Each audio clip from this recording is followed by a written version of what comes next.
नमस्कार दोस्तों, मैं डॉक्टर दीपक स्वागत करता हूं आपका मेरे यूट्यूब चैनल हेल्थ 99 पे। आज का जो टॉपिक है इसके लिए मैंने 2-3 साल पहले एक वीडियो बनाया था वर्टाइगो का, जिसका मेरा ऐड भी चलता है, आप लोगों ने देखे होंगे। इसमें बहुत सारे क्वेश्चंस मेरे पास में आते हैं और टाइम की कमी के कारण मैं रिप्लाई भी नहीं कर पाता और इतना टाइप करने में भी बहुत टाइम लगता है। तो दोस्तों, मैंने ये वीडियो आप लोगों के लिए बनाया। तो सबसे पहले मैं बता दूँ कि चक्कर क्या है। तो स्पिनिंग सेंसेशन जो आता है उसको चक्कर बोलते हैं। और मेरे पास जो क्रॉनिक वर्टाइगो के पेशेंट आते हैं, और काफ़ी मैंने पेशेंट ठीक करे सक्सेसफुली।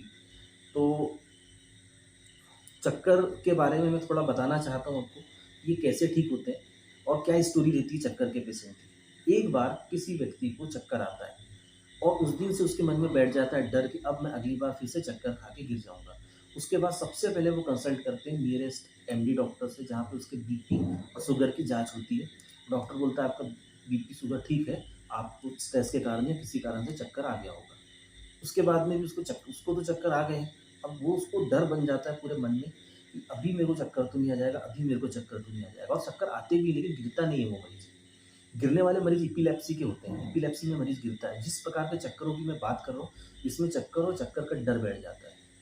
अब इसके बाद में मरीज़ न्यूरोलॉजिस्ट से कंसल्ट करता है। न्यूरोलॉजिस्ट सीटी स्कैन, एमआरआई कराते हैं। कुछ दवाइयाँ देते हैं, 2-3 दवाइयाँ एलोपैथी में कॉमन है, आप वो देते हैं।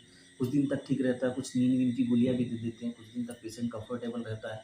फिर अगेन उसको वो फ़ियर तो बैठा रहता है उसके मन में, वो चालू हो जाता है। तो फिर क्या करता है मरीज़, धीरे-धीरे, धीरे-धीरे करके उसकी काम में रुचि कम हो जाती है। अगर बाहर काम करता है, तो अकेले जाने से डरता है, बाइक से जाने से डरता है, भीड़-भाड़ में जाने से डरता है। क्यों? क्योंकि उसको डर रहता है कि अगर मैं गिर गया, तो क्या होगा? कौन उठाएगा मेरे को? कहीं लग गया तो? ये चीज़ें उसके व्यवसाय पे असर करती है, उसकी पारिवारिक से असर करती है, क्योंकि वो फैमिली को उतना टाइम नहीं दे पाता जैसे पहले फ्रीली घूम पाता था। कहीं जाने-आने में वो हिचकने लगता है, शादी-ब्याह में नहीं जाता है, रिश्तेदारी में दोस्तों से मिलना-जुलना छोड़ देता है और धीरे-धीरे करते-करते उसका जो भी बिज़नेस है, अगर बिज़नेस करता है या नौकरी करता है, तो वो छूट जाती है। उसके बाद में चालू होता है हमारे इंडियंस में चालू होता है कि चलो नहीं इसको और किसी डॉक्टर को दिखाते हैं। तो उसके बाद मोस्ट प्रोबेबल जो डॉक्टर होता है जिसको दिखाते होता है आर्थोपेडिक, वो बताता है कि नहीं आपको सर्वाइकल का प्रॉब्लम है, 20-25 दिन आप ये एक्सरसाइज कीजिए, ये मसाज वसाज मोम वोम से सिकाई होती है। उसके बाद में पेशेंट की कंडीशन जहाँ की वहाँ रहती है, क्योंकि उसके मन में डर बैठा हुआ है कि मेरे को चक्कर आके गिर तो नहीं जाऊँगा। इन पेशेंट में एक चीज़ कॉमन रहती है कि कोई भी डॉक्टर मैंने नहीं देखा, हो सकता है पूछते हो, इनको नींद बहुत अच्छी नहीं आती है। इसलिए मैं सबसे पहले ये नींद से इंसिस्ट करता हूँ। नींद अच्छी नहीं आने का मतलब इनको नींद में सपने बहुत दिखते हैं, या गहरी नींद नहीं आती, या रिफ्रेशिंग स्लीप नहीं आती, या माइंड कंटिन्यू चलता रहता है। और जब ये सुबह उठते हैं तो इनको भारी लगता है। तो सर्वाइकल बता दिया जाता है, फिर फिजियोथेरेपी होती है।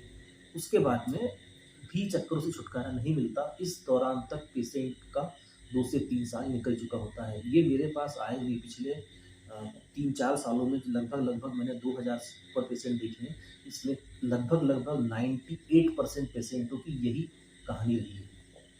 तो अब उसके बाद में हमारे इंडियंस में क्या होता है कि नहीं, किसी ने कुछ कर तो नहीं दिया होगा, तो बाबा भी हो जाते हैं, झाड़-फूँक भी हो जाती है, और जो मरीज़ रहता है, उसकी प्रॉब्लम कोई नहीं समझता है। उसको उसको आखिरी में यही बोल दिया जाता है डॉक्टर कि ज़्यादा सोचते हैं, आप योगा करो, प्राणायाम करो। लेकिन दोस्तों ये बताइए, जिस व्यक्ति को उठने का मन नहीं कर रहा है, जिसकी रात भर नींद ठीक से नहीं हो रही है, वो कहाँ से योगा करेगा? योग, प्राणायाम स्वस्थ आदमी को स्वस्थ रखने के तरीके हैं। बीमारी ठीक करने के नहीं है, नहीं तो आयुर्वेद मेडिसिन का जन्म नहीं होता, क्योंकि योग और प्राणायाम भी तो आयुर्वेद का ही पार्ट है। तो ऐसा होता है। इसके बाद में ये केस कभी किसी ने ऐड देख लिया तो मेरे पास शिफ्ट होता है। तो इस प्रकार से चक्कर के केस होते हैं। अच्छा, चक्कर के जब केस मेरे पास में आते हैं, तो वो इकट्ठे ठीक नहीं होते। सबसे पहले 7 से 10 दिन में, 15 दिन में बताता हूँ कि आपको कंफर्टेबल लगेगा। कंफर्टेबल लगने के बाद में दोस्तों उनको जैसे 10-15 दिन बाद उनके फ़ोन आते हैं, सर हम पहले से अच्छे हैं, अब हैप्पीनेस भी लग रही, हल्का लग रहा है। चक्कर नहीं जाते हैं, चक्कर धीरे-धीरे करके जाते हैं।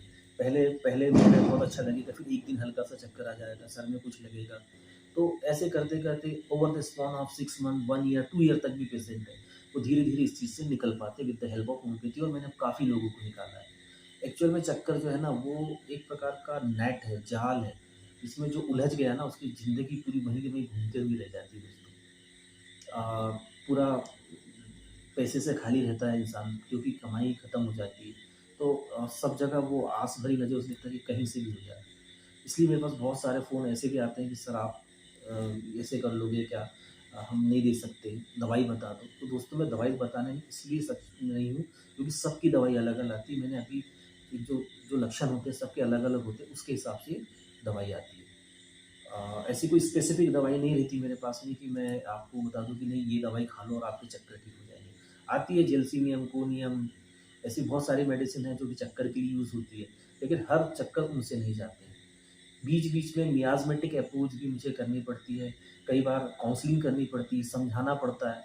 एक जो प्रॉपर ट्रीटमेंट होता है वो करना पड़ता है, तब जाके चक्कर निकलते हैं। तो ये ऐसी चीज़ नहीं है कि बुखार है मैंने बोला आप पैरासिटामॉल खा लो या आप बुखार है आप बेलाडोना खा लो और आपके चक्कर ठीक हो जाए। इस टाइप की चीज़ें नहीं हैं। दूसरा दोस्तों मेरे फ़ेसबुक जो ऐड चलता है उसमें बहुत सारे लोगों के कमेंट्स आते हैं, सर आप एंग्ज़ायटी का ट्रीटमेंट करते हो क्या? मैंने बहुत बार लिखा भी है कि नहीं, डिप्रेशन का करते हो कि नहीं, मैनियस डिसीज़ का करते हो कि नहीं। ये मैं क्यों लिखता हूँ क्योंकि मुझे 2-4 पेशेंट ने ऐसे बोले सर आपने तो पहले बोले थे कि वहाँ हमने जब फ़ेसबुक पे कमेंट किए थे तो आपने नो करके लिखे थे। तो मैंने बोला वो डायग्नोसिस आपने बनाए थे। आपको एंग्ज़ायटी है, आपको डिप्रेशन है, उसका डायग्नोसिस बनाएगा डॉक्टर। आप बना के कैसे पूछ सकते हो कि नहीं मेरे को एंग्ज़ायटी है, मेरे को डिप्रेशन है। बेसिकली होता ये है कि जब चक्कर के कारण से व्यक्ति का व्यवसाय जो है, वो डाउन हो जाता है, घर की ज़िम्मेदारियाँ रहती है, तो उसको टेंशन तो होगी, नॉर्मल व्यक्ति को भी होगी, तो थोड़ी बहुत एंग्ज़ायटी में तो जाएगा ही। अच्छा, फिर एक और होती है इस एज में जो 30, 35, 40 वाले जो मेरे पास पेशेंट आते हैं, ज़िम्मेदारियाँ बहुत होती हैं, फ्यूचर भी देखना है, तो अगर वो डिसेबल हो जाएगा, चक्कर से आदमी डिसेबल हो जाता है, पैरालाइज़ टाइप हो जाता है, मतलब कर भी नहीं सकता, तो उसको स्ट्रेस तो होगा। इसलिए दोस्तों मैं मना करता हूँ कि नहीं मुझे नहीं। अच्छा सेकंड चीज़ अगर आपको किसी को भी चक्कर की प्रॉब्लम है दोस्तों तो आप सीधे एक नंबर है मेरा 8982364906 इस पे कॉल कर सकते हैं। कॉल 10 से 5 बजे का होता है।